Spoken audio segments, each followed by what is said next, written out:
साथियों नमस्कार। कृषि बाजार भरतपुर से मैं हरपाल सिंह। साथियों चर्चा करेंगे सरसों बाजार में जारी सुधारों के विषय में, लेकिन उससे पहले आप सभी से वही अनुरोध कि जो भी साथी हमारे चैनल पर नए हैं वो हमें लाइक, सब्सक्राइब और शेयर भी कर सकते हैं।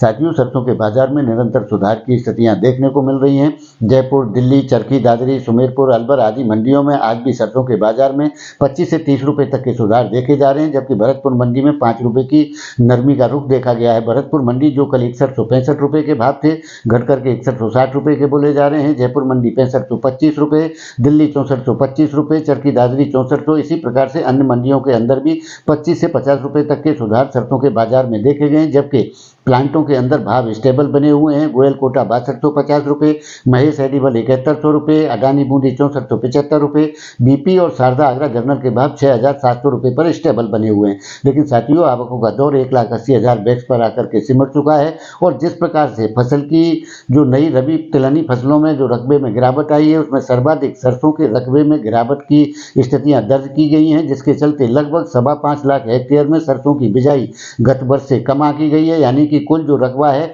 वो 88.50 लाख हेक्टेयर का अब तक बिजाई का बताया गया, जिसके चलते उत्पादन में बड़ी गिरावट होगी। और जो लेट बिजाई हुई थी उसका भी सरसों की फसल की क्वांटिटी और क्वालिटी दोनों पे फसल पे अंतर पड़ने की संभावनाएं बनती हुई दिखाई दे रही हैं। वैसे तो साथियों फरवरी माह के अंत तक सरसों की आवकों का दौर शुरू हो जाने की संभावनाएं बन रही हैं, लेकिन उस प्रकार की गिरावट सरसों के बाजार में दिखाई नहीं पड़ती है जिसकी उम्मीद की जा रही है। जिस प्रकार से पिछले साल की तरह इस बार भी कुछ साथियों के अनुमान है कि सरसों का निचला स्तर है वो 5000 रुपये हो सकता है।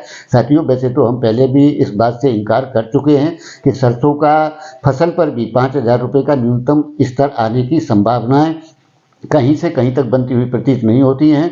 फिलहाल का जो समर्थन मूल्य भारत सरकार का 5,950 रुपये है, और विगत वर्ष का जो समर्थन मूल्य भारत सरकार का 5,650 यानी 5650 रुपया था, उसके इर्द गिर्द ही बाजारों को संभलने की संभावनाएं आने वाले फसली सीजन में बनती हुई दिखाई देती हैं। उससे बड़ी गिरावट की स्थितियां सरसों के बाजार में बनती हुई प्रतीत नहीं होती हैं। आने वाले दौर के अंदर जिस प्रकार से आवकों का दौर का दबाव देखने को मिलेगा, उसी प्रकार से सरसों के बाजार में भी भावों में गिरावट की स्थितियां देखी जाएंगी, लेकिन बड़ी गिरावट या एक साथ धमाकेदार गिरावट की कोई भी उम्मीद सरसों के बाजार में फसल पर भी बनती हुई प्रतीत नहीं होती है। फिलहाल के दौरे में जिस प्रकार से सरसों के बाजार घूम रहे हैं उसी दायरे में बने रहने की संभावनाएं दिखाई पड़ती हैं। कोई बड़ी तेजी या कोई बड़ी गिरावट की संभावनाएं फिलहाल की स्थिति में बनती हुई नजर नहीं आती है। तो साथियों आपकी इस विषय में क्या राय है, आप अपनी राय कमेंट माध्यम से दे सकते हैं। तब तक के लिए धन्यवाद।